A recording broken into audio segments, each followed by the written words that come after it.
El sonido llegó primero, grave y gutural, algo entre un maullido salvaje y un gruñido, subiendo desde la sala en oleadas que no parecían exactamente de dolor. Era demasiado rítmico para ser sufrimiento, demasiado teatral para ser miedo. Dejaste la taza de café a medio sorbo y caminaste hacia la puerta, el corazón acelerándose a pesar de ti mismo. Porque con un lince rescatado en casa, uno aprende a distinguir entre una alarma real y algo completamente distinto. Esto era algo completamente distinto. Doblaste la esquina y te quedaste parado. Ahí estaba Mateo, tu lince rescatado, tirado en el piso de madera en una pose tan absurdamente dramática que parecía ensayada. Una pata delantera, metida hasta el fondo en las fauces abiertas de un tiburón de plástico pequeño, de esos con aletas azul brillante y una sonrisa permanente. La cabeza echada hacia atrás, la boca abierta en pleno alarido. El cuerpo moteado retorcido como si estuviera librando un combate mortal contra un depredador 10 veces más grande. Solo que el tiburón medía apenas 15 centímetros. Y sus ojos, esos ojos ámbar que nunca parpadean, se giraron hacia ti en cuanto entraste, comprobando si lo estabas mirando. Casi te reíste en voz alta. Pero te contuviste porque no era la primera vez, ni de cerca. Cuando lo trajiste a casa hacía 8 meses, esperabas algo más callado, más cauteloso. La asociación de rescate te había advertido que había pasado por un trauma. Lo encontraron cachorro, desnutrido, completamente solo en un mundo donde los linces no se suponía que estuvieran solos. Dijeron que quizá nunca confiaría del todo en los humanos, que probablemente pasaría sus días escondido, observándote desde lejos, manteniendo su corazón salvaje intacto. Y durante las primeras semanas, eso fue exactamente lo que hizo. Se metía debajo de los muebles, te miraba desde las sombras, se sobresaltaba con cualquier movimiento brusco. Le diste espacio, le diste tiempo, le dejaste marcar el ritmo. Y entonces, poco a poco, algo cambió. Empezó a aparecer en los marcos de las puertas, a seguirte de habitación en habitación, a hacer pequeños gorjeos cuando le hablabas. Y una mañana hizo algo inesperado. Tiró un bolígrafo del mostrador, lo vio caer, te miró, tiró otro, esperó tu reacción. Cuando te reíste, solo una risa corta y sorprendida, sus orejas se movieron hacia adelante. Gorjeó y tiró un tercero, más despacio, más deliberado, como probando una hipótesis. Ahí te diste cuenta. Este lince no solo se estaba curando, estaba aprendiendo. Aprendiendo que ciertas conductas traían ciertas respuestas. Que el juego traía compañía. Que el ruido traía atención. Que el drama te lo acercaba más. Y para un animal salvaje que alguna vez había estado solo y asustado, la cercanía se convirtió en la moneda que más deseaba. Ahora, meses después, había perfeccionado el arte. Ya no solo jugaba, actuaba. Arrastraba mantas por el piso y las amontonaba en nidos, caóticos, mirando de reojo si te dabas cuenta. Golpeaba los cables colgantes con zarpazos exagerados, todo su cuerpo tensándose y saltando como si estuviera cazando una presa enorme. Se echaba en los pasillos para obligarte a saltarlo, y cuando lo hacías, alzaba una pata de terciopelo y te tocaba el tobillo. No fuerte, solo lo suficiente para decir, aquí estoy, mírame. Y si alguna vez lo ignorabas, si te perdías demasiado en un libro o una llamada, escalaba. Un gorjeo más fuerte, una taza tirada, un desplome teatral de costado, las patas abiertas como si el aburrimiento lo hubiera fulminado. Pero el tiburón era especial. Había aparecido hacía 3 días, olvidado por Jaimito, el niño de los vecinos López, después de una tarde de juegos en el patio. Lo encontraste medio enterrado en el césped, lo trajiste adentro, con intención de devolverlo. Lo dejaste en la mesa de centro, lo olvidaste, te fuiste a dormir. A la mañana siguiente, el tiburón estaba en el piso. Mateo estaba sentado a su lado, una pata apoyada en la aleta dorsal, mirándolo con la concentración que normalmente reservaba para ratones o alguna araña despistada. Lo observaste desde la cocina.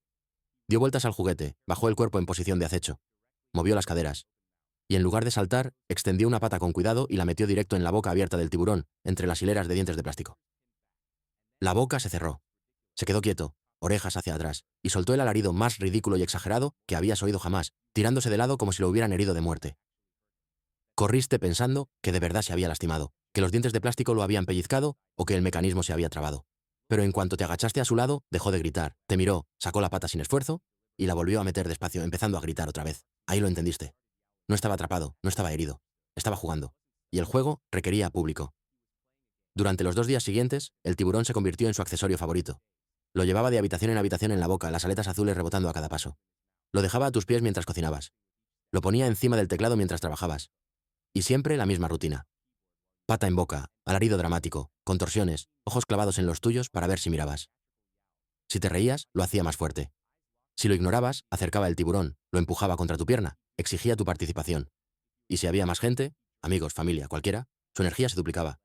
Se volvía más ruidoso, más caótico, más comprometido con el personaje, porque en algún punto del camino, este lince rescatado había descubierto algo profundo. Que la alegría es contagiosa, que la risa es conexión, que la tontería puede ser un puente entre especies, entre trauma y confianza, entre un corazón salvaje y la extraña y cálida seguridad de ser querido. Y ahora, de pie en el marco de la puerta, viéndolo gritar con la pata metida en un tiburón de plástico, te diste cuenta de algo más. Ya no se trataba solo de él, se trataba de ti, de cómo sus payasadas te habían enseñado a parar, a prestar atención, a encontrar deleite en las pequeñas absurdidades de compartir la vida con una criatura que alguna vez tuvo todas las razones para no confiar en los humanos. Y aún así, decidió confiar en ti. Una actuación ridícula a la vez. Volvió a gritar, más fuerte, y no pudiste contenerte. Te reíste, y en cuanto lo hiciste, sus ojos se iluminaron, su cola se movió, y supiste con absoluta certeza que el show del tiburón estaba muy lejos de terminar. Todo empezó de a poquito, como empiezan casi todas las transformaciones. En esas primeras semanas después de que descubrió el poder de la reacción, Mateo comenzó a experimentar con causa y efecto como un científico probando variables. Se sentaba en la encimera de la cocina, un lugar donde sabía que no debía estar, y empujaba despacio, muy despacio, una cuchara hacia el borde. La pata avanzaba en milímetros, los ojos ámbar fijos en tu cara, esperando. En el momento en que la cuchara caía con estrépito, soltaba un gorjeo corto, brillante, interrogante. Y si suspirabas, si mostrabas cualquier reacción, lo hacía otra vez. Otra cuchara, luego un tenedor, luego el salero. Cada objeto empujado con la misma precisión cuidadosa. Cada caída seguida de ese gorjeo expectante. Como diciendo, ¿lo viste? ¿Te diste cuenta de lo que hice? Habías leído sobre enriquecimiento para felinos salvajes en cautiverio, que el aburrimiento podía ser tan dañino como una herida física, que los depredadores inteligentes necesitaban estimulación mental tanto como comida y agua. Pero esto era distinto. Esto no era solo enriquecimiento. Era comunicación. Estaba aprendiendo tu idioma por ensayo y error, construyendo un vocabulario de gestos, sonidos y caos perfectamente cronometrado que decía, aquí estoy, existo, le importo. Y cuanto más respondías, más elaborados se volvían sus experimentos. Aprendió que ciertos sonidos te hacían correr, que los gorjeos suaves te hacían agacharte y hablarle, que los alaridos fuertes te hacían investigar preocupado, que los trinos, esos ruidos rodantes y burbujeantes que hacen los linces cuando están contentos, te sacaban una sonrisa. Y a veces, si tenías suerte, te hacían sentarte a su lado y acariciarle el lomo. Estaba mapeando tus respuestas emocionales, como un lince salvaje mapearía su territorio, marcando qué funcionaba y qué no, creando un repertorio de conductas que te mantenía enganchado. Los desplomes dramáticos empezaron alrededor de la sexta semana. Estabas leyendo en el sofá, perdido en un libro, y de repente saltaba al cojín de al lado, daba 2 vueltas y se dejaba caer de costado con un golpe audible y un suspiro exageradísimo. Todo el cuerpo flojo, las patas en ángulos, raros, la cabeza echada atrás como si una fuerza invisible lo hubiera abatido. La primera vez de verdad, revisaste si estaba herido, pasándole las manos por las costillas, buscando señales de dolor. Pero respiraba tranquilo, los ojos entreabiertos, mirándote con lo que solo podía describirse como satisfacción. Y en cuanto te reíste, solo una risita sorprendida, lo hizo otra vez. El mismo lanzamiento dramático del cuerpo, el mismo colapso teatral, la misma pausa expectante, después, esperando ver si había funcionado. Siempre funcionaba. Tus amigos empezaron a notarlo. Venían a cenar y él aparecía en la puerta, evaluaba la sala y arrancaba inmediatamente con lo que habías empezado a llamar su número de apertura. Agarraba el juguete más cercano, generalmente una pelota de tenis vieja o una varita con plumas, y lo llevaba al centro de la habitación con pasos altos y exagerados, como un maestro de ceremonias. Lo soltaba, miraba a los humanos reunidos y empezaba el acecho, el meneo de caderas, el salto explosivo que mandaba el juguete volando por la madera. Y siempre, inevitablemente, miraba por encima del hombro para ver si todos estaban mirando. Si la sala se quedaba en silencio, si la atención se desviaba hacia la charla o los celulares, escalaba. Un gorjeo más fuerte, un giro más dramático, una carrera a toda velocidad que terminaba chocando contra la pared. Había comprendido algo que casi ningún animal salvaje aprende, que la atención humana se podía ganar, manipular y mantener con una buena actuación. Y era muy, muy bueno. Pero el tiburón fue cuando todo cambió. Llevaba 3 días en la mesa de centro y su obsesión había pasado de interés casual a fijación total. Todas las mañanas, lo primero que hacía después de comer era buscarlo. Lo llevaba a distintas habitaciones, experimentando con ubicaciones. El baño, donde los alaridos resonaban en los azulejos. El pasillo, donde la acústica era especialmente dramática. El dormitorio, donde podías soltarlo sobre tu pecho al amanecer y ver cómo tu cara pasaba de sueño a sobresalto. Estaba perfeccionando el número, descubriendo qué ambientes producían las mejores reacciones, qué configuraciones de público daban más risas. Empezaste a notar patrones. Cuando venía Jaimito, el dueño original del tiburón, la energía de Mateo se disparaba. Agarraba el juguete antes de que el niño siquiera se sentara. Arrancaba con la rutina de pata en boca, con vigor extra, y se negaba a parar hasta sacar por lo menos 3 carcajadas buenas. El niño chillaba de gusto. Señalaba y narraba. «Mira, lo está comiendo. El tiburón se lo está tragando». Y Mateo respondía yendo aún más grande. Alaridos más largos, más vueltas, pausas extendidas en las que se quedaba completamente quieto. La pata todavía atrapada, como esperando el aplauso antes de seguir. Fue durante una de esas actuaciones que notaste algo más callado. Entre los alaridos teatrales y los movimientos exagerados, había momentos en que se detenía y te miraba con una expresión que no era juguetona ni buscadora de atención.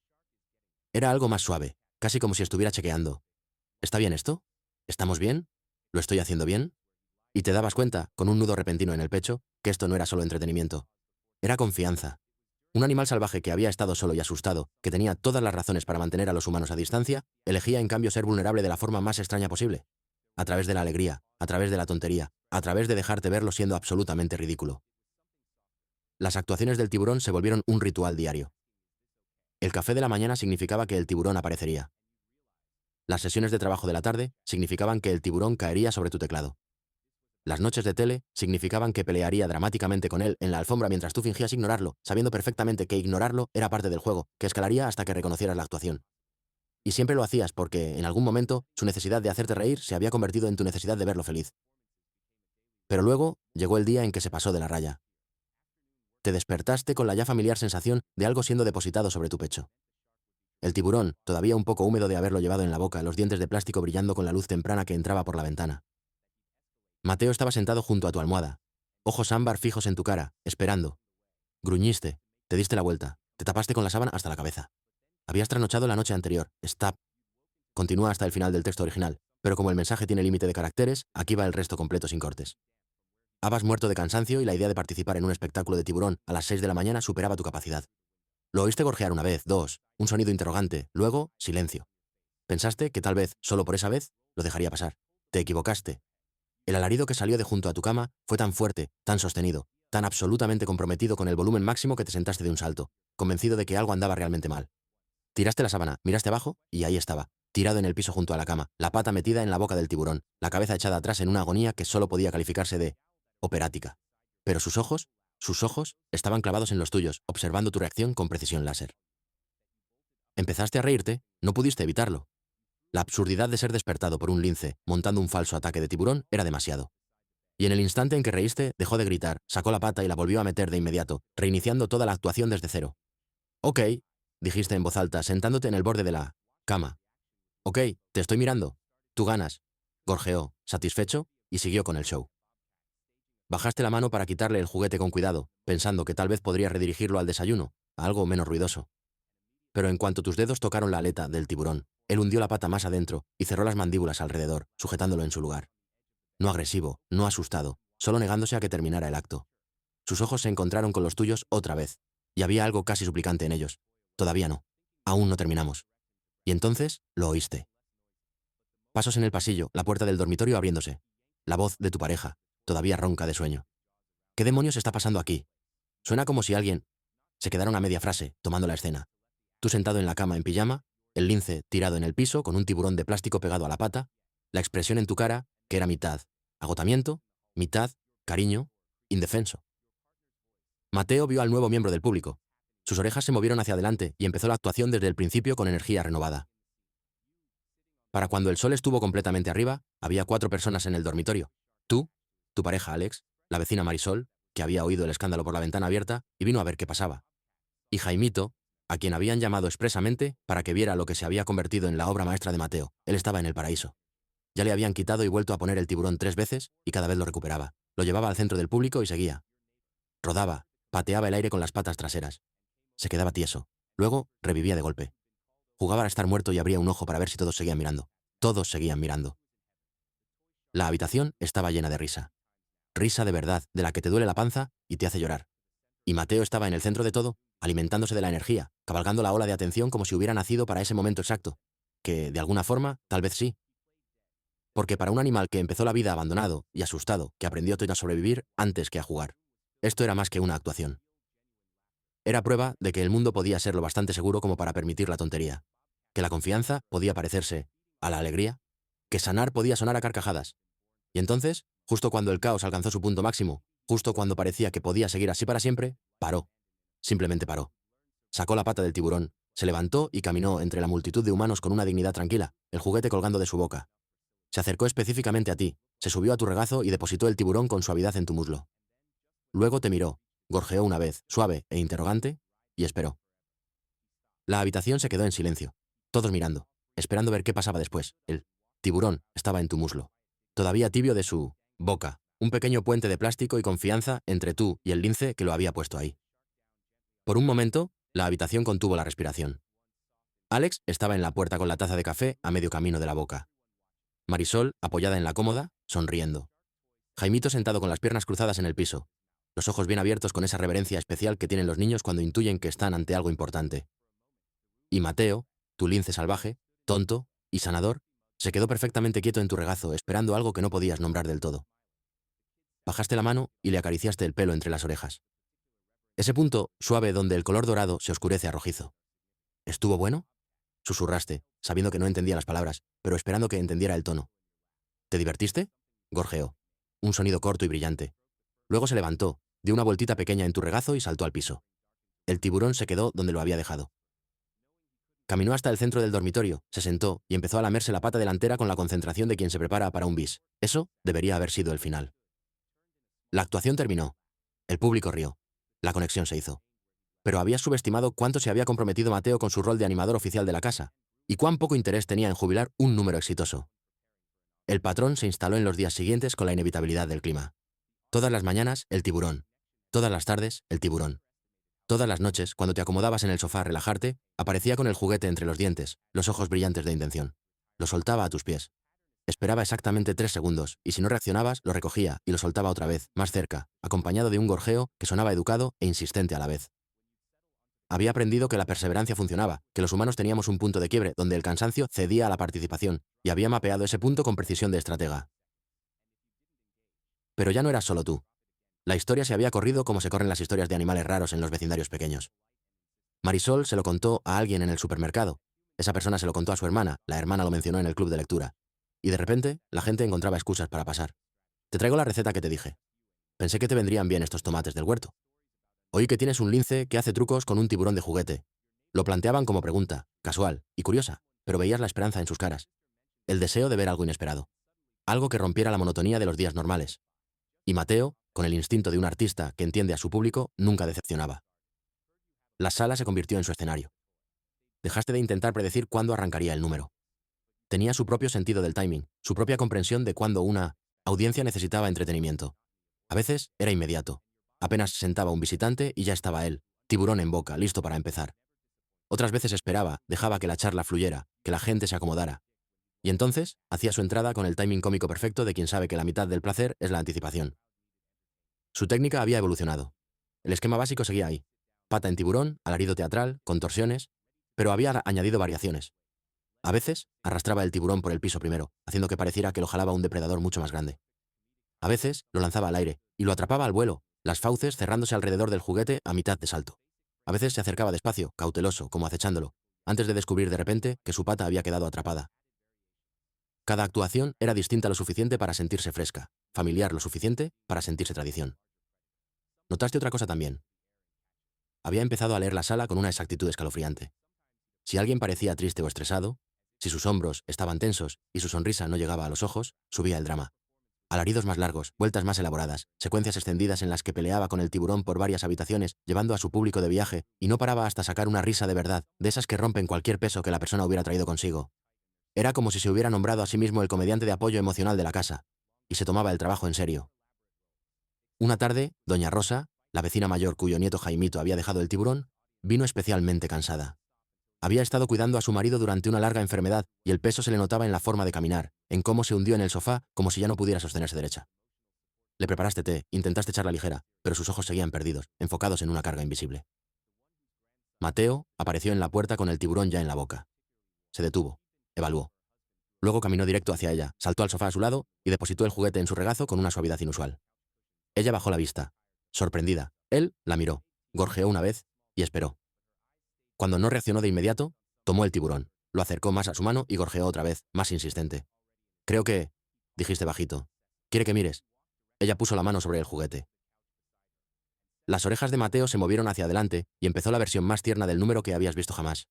Alaridos más suaves, movimientos más lentos, menos caos, más coreografía. Se tiró de espaldas a su lado. Pata en el tiburón. Pero en lugar del trashing teatral de siempre, sus movimientos eran casi gentiles, casi como una invitación a olvidarse por un momento de todo lo que dolía. A enfocarse en esta cosa pequeña y absurda. Un gato salvaje fingiendo ser vencido por un juguete. A mitad del número, doña Rosa empezó a llorar. No de tristeza. Del otro llanto, el que llega cuando algo inesperado rompe la compostura cuidadosamente mantenida y te recuerda que la alegría todavía existe incluso en temporadas duras. Extendió una mano arrugada y le acarició el costado moteado. Él se detuvo a mitad de alarido, la miró y soltó un trino suave que solo habías oído unas pocas veces. El sonido del contento absoluto, de la conexión. Gracias, susurró ella. Y no estabas del todo seguro de si le hablaba a ti o a él. Esa noche, después de que se fue, después de lavar y guardar las tazas de té, te sentaste en el piso con Mateo y el tiburón entre los dos. La casa estaba en silencio. La actuación había terminado, pero él todavía no. Tomó el tiburón, caminó hacia ti y, en lugar de soltarlo para otra ronda, te lo puso simplemente en las manos. Luego se subió a tu regazo, algo que hacía solo cuando le daba la gana, y metió la cabeza debajo de tu barbilla. Su ronroneo empezó bajo y fue creciendo, una vibración que sentías en el pecho. Lo abrazaste, a esta cosa salvaje que había elegido la domesticidad, a esta criatura traumatizada que había elegido la alegría, a este lince que había aprendido que la tontería podía ser un idioma de amor, y que te había enseñado a hablarlo con fluidez. Ahora no estás actuando, le dijiste al pelaje. Esto somos solo nosotros. Solo silencio. Se movió un poco, acomodándose mejor contra ti. El ronroneo siguió firme como un latido, y te diste cuenta de algo que debería haber sido obvio desde siempre. Las actuaciones no estaban separadas de momentos como este. Eran lo mismo, cada acto tonto, cada alarido exagerado, cada vez que metía la pata en ese ridículo tiburón de plástico, era él diciéndote, confío lo suficiente en ti como para ser absurdo. Confío lo suficiente en ti como para ser vulnerable. Confío lo suficiente en ti como para necesitar tu atención y pedírtela directamente. El tiburón estaba a tu lado en el piso, su sonrisa de plástico permanente atrapando la última luz de la tarde. Mañana seguramente lo agarraría a primera hora. Mañana tal vez habría nuevos visitantes, nuevas actuaciones, nuevas variaciones sobre el tema. Pero ahora, en este momento callado, solo había calor y ronroneo, y el extraño regalo de haber sido elegido por algo salvaje. No supiste cuánto tiempo estuviste ahí sentado. Lo suficiente para que se te durmieran las piernas. Lo suficiente para que la luz pasara de dorada a ámbar y al violeta suave del atardecer temprano. Lo suficiente para que él entrara en ese estado de medio sueño en el que sus patas se movían a veces, persiguiendo presas de sueño por bosques de sueño. Y, cuando finalmente se movió, se estiró y saltó de tu regazo. No se fue lejos. Se acurrucó en la alfombra cerca de ti, una pata extendida para tocar el tiburón, reclamándolo incluso dormido. Sacaste el celular, algo que casi nunca hacías en estos momentos, prefiriendo que quedaran sin registrar, privados, y tomaste una sola foto. No del dormido, no del tiburón, sino de la habitación misma, suavemente iluminada y en paz, con una silueta del tamaño de un lince apenas visible en la esquina. Prueba de una vida que a veces todavía no podías creer que fuera real. Prueba de que sanar podía parecerse a la comedia, de que la confianza podía sonar a risa, de que un lince rescatado y un tiburón de plástico podían convertirse en un idioma propio. Esa noche te quedaste dormido en el sofá sin querer, agotado por el peso acumulado de días llenos de actuaciones, visitas y el trabajo emocional de ser testigo del viaje de Mateo. Te despertaste cerca de la medianoche con la sensación conocida. Algo depositado con cuidado sobre tu pecho. Abriste los ojos. El tiburón, por supuesto. Y Mateo sentado en el respaldo del sofá, recortado contra la ventana donde la luna pintaba todo de plata y sombra. Gorjeó suave, interrogante, no exigiendo actuación. Solo chequeando, asegurándose de que estabas ahí, de que la conexión seguía intacta. Aquí estoy, susurraste. Siempre aquí. Gorjeó otra vez, satisfecho, y se acurrucó en el apoyabrazos cerca de tu cabeza. El tiburón se quedó donde lo había dejado. Un ancla de plástico que te mantenía atado a esta realidad extraña y maravillosa. Y mientras volvías a deslizarte al sueño, podías oír su respiración acomodándose al ritmo lento del contento. Podías sentir la leve vibración de un ronroneo que parecía decir, este es mi hogar, esto es seguro. Aquí es donde elijo estar. Hay un recuerdo que vive en tu memoria con una claridad poco común, afilado y específico, como pocos recuerdos lo son. Pasó 3 semanas después de traerlo a casa. En esos primeros días, cuando todavía era más sombra que sustancia, más ausencia que presencia, estabas sentado a la mesa de la cocina con papeles desparramados delante. Los documentos de adopción, las guías de cuidado, los números de la veterinaria de emergencia, tratando de asimilar la realidad de que ahora eras responsable de un animal salvaje que no quería nada contigo. Había estado escondido debajo de la cama por horas. Le habías dejado comida, agua, una caja de arena en la esquina del dormitorio. Le habías hablado en voz baja a través de la puerta cerrada, narrando tus movimientos como sugería la asociación de rescate. Solo estoy preparando la cena. No voy a entrar, estás a salvo. Todas las cosas que se suponía que había que decir para ayudar a un animal traumatizado a entender que este nuevo entorno no tenía amenazas. Pero nunca respondía. Nunca hacía un sonido. Y habías empezado a preguntarte si habías cometido un error terrible, si rescatar y rehabilitar estaba más allá de tus capacidades.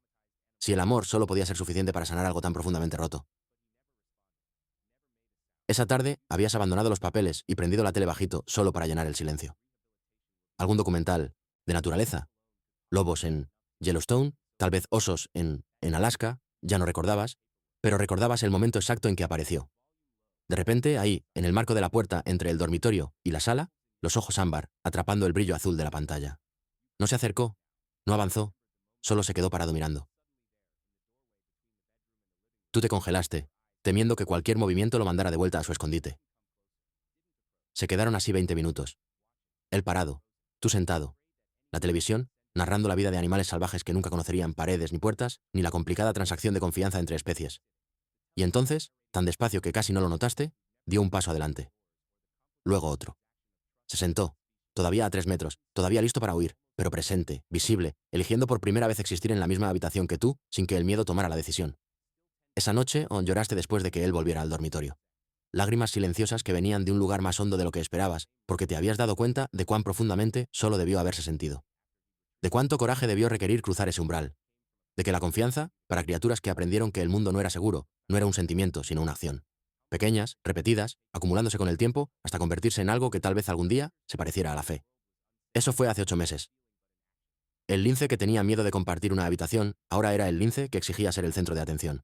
Que había aprendido que los humanos podían ser fuente de alegría en lugar de amenaza. Que había transformado su trauma en teatro, su miedo en juego, su aislamiento en conexión. Pero la transformación no había sido magia. Había sido trabajo. Sobre todo, trabajo de él. El trabajo lento y paciente de probar límites y descubrir una y otra vez que resistían, que tú eras constante, que la seguridad no era una condición temporal, sino un estado permanente en el que podía confiar. El tiburón de juguete se había convertido en el símbolo más visible de esa transformación, pero no era la causa. Era el efecto. La evidencia de un cambio interno que había estado ocurriendo todo el tiempo bajo la superficie, de formas que no siempre podías ver. Había aprendido a confiar en su entorno lo suficiente como para ser tonto dentro de él. Para ser ruidoso, para exigir cosas, para esperar que sus necesidades fueran satisfechas y su presencia bienvenida. Eso no eran logros pequeños para un animal que había sido abandonado. Eran revolucionarios. Empezaste a guardar el tiburón en un lugar fijo del estante de la sala, entre un portarretratos y una maceta de suculenta. Él sabía dónde vivía. Todas las mañanas, una de las primeras cosas que hacía después del desayuno era ir al estante, pararse en las patas traseras y sacar el juguete con cuidado con los dientes. Luego, lo llevaba a donde estuvieras. Cocina, oficina, dormitorio, y empezaba la primera actuación del día. Se había vuelto ritual, una forma de decir buenos días, una forma de establecer que hoy, como ayer, el mundo era lo bastante seguro como para jugar. Los visitantes seguían viniendo, atraídos por la historia del lince comediante. Pero habías empezado a notar algo sobre sus reacciones. Llegaban esperando entretenimiento, esperando reírse de un animal tonto haciendo cosas tontas. Y sí se reían. Él se aseguraba de eso. Pero se iban con algo más en los ojos. Algo más suave. Algo que parecía que habían sido testigos no solo de comedia, sino de resiliencia. No solo de una actuación, sino de un testimonio de la posibilidad de sanar. Una mujer, amiga de los vecinos que había venido específicamente a ver al famoso lince, se quedó más de 1 hora. Lo vio recorrer todo su repertorio.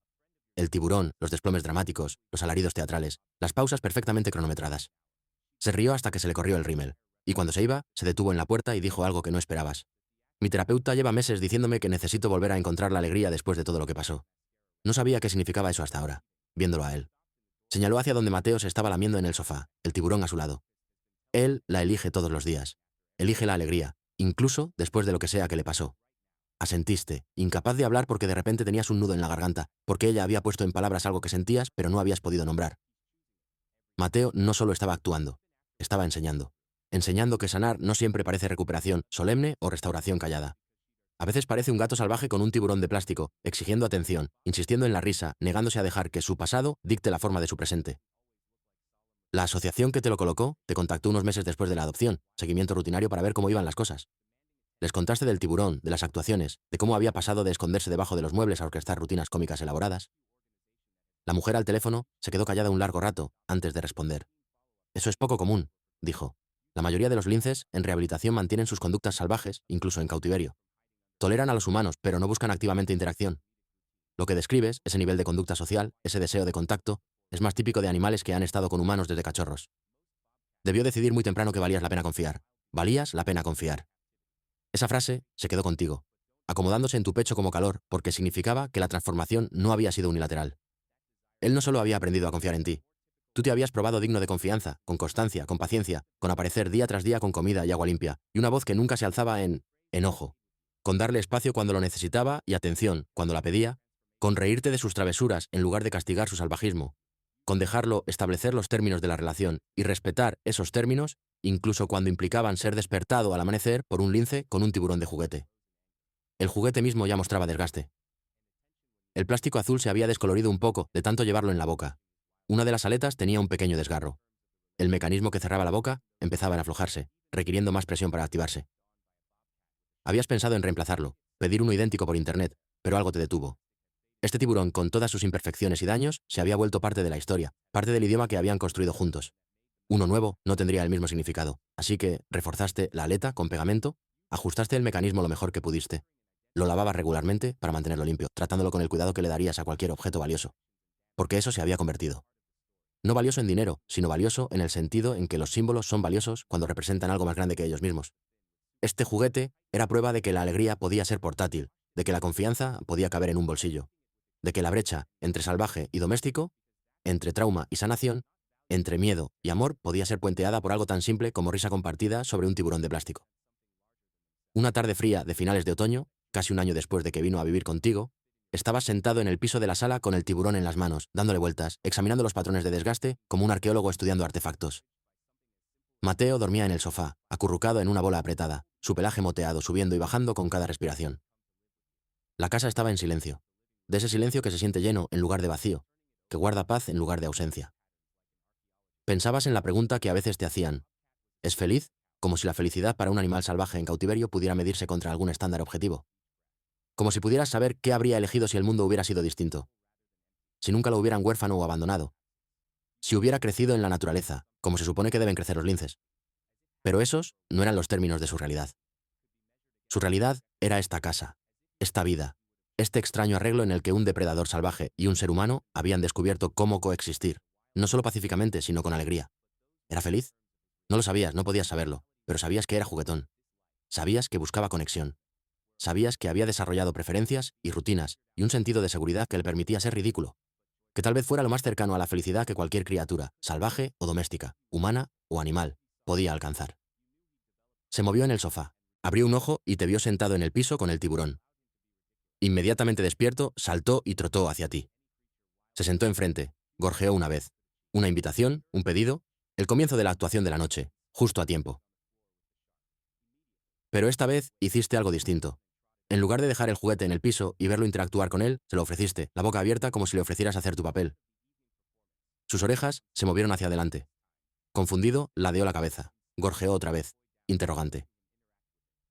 Moviste un poco el tiburón, manteniendo la oferta, y entonces, con la curiosidad tentativa de quien prueba algo nuevo, extendió una pata y la puso suavemente en la boca del tiburón. Cerraste la boca alrededor de su pata, con cuidado, sin hacerle daño. Y emitiste un sonido, bajo y juguetón, imitándolo. Sus ojos se abrieron grandes. Todo su cuerpo se quedó quieto. Y entonces pasó algo extraordinario. Empezó a ronronear. No el alarido dramático, no la actuación, solo un ronroneo profundo y genuino que vibraba por todo su cuerpo. Abriste la boca del tiburón, soltaste su pata y él la volvió a meter de inmediato, mirándote expectante. La cerraste otra vez, hiciste el sonido otra vez. Ronroneó más fuerte y te diste cuenta. Esto era lo que había estado pidiendo todo el tiempo. No un público, no atención por atención, sino participación, reciprocidad, la confirmación de que el juego podía ir en las dos direcciones, de que la conexión era algo que se construía juntos, de que su tontería era recibida con tu disposición a ser tonto a cambio. Jugaron así 15 minutos, turnándose con el tiburón, cada uno actuando para el otro. Los roles de animador y público disolviéndose en algo más mutuo, más verdadero. Y cuando finalmente pararon, cuando él se acurrucó a tu lado en el piso, con la cabeza apoyada en tu pierna y el tiburón bajo su barbilla, sentiste que algo se acomodaba en tu pecho. Una especie de completitud, la sensación de haber tropezado con una comprensión importante sobre el amor, que no se trataba de arreglar, ni salvar, ni rehabilitar. Se trataba de ser testigo, de aparecer, de estar dispuesto a ser cambiado por la criatura a la que te habías comprometido a cuidar. Afuera, había empezado a caer la primera nieve de la temporada. Copos suaves, atrapando la luz del porche y bajando en espirales perezosas. Adentro, un lince dormía con un tiburón de plástico, a salvo y calentito y ridículo. Y tú estabas sentado a su lado, guardián y compañero y alumno, aprendiendo el idioma que él te enseñaba, una actuación tonta a la vez. El idioma que decía que sanar era posible. Que la alegría era una elección. Que la confianza se construía en pequeños momentos repetidos hasta que se convertían en vida. Mañana seguramente te despertaría al amanecer con el tiburón. Mañana habría más actuaciones, más visitas, más risas resonando en habitaciones que alguna vez solo habían tenido silencio y cautela. Pero esta noche solo había esta paz y esta presencia y un corazón salvaje eligiendo el amor una y otra vez.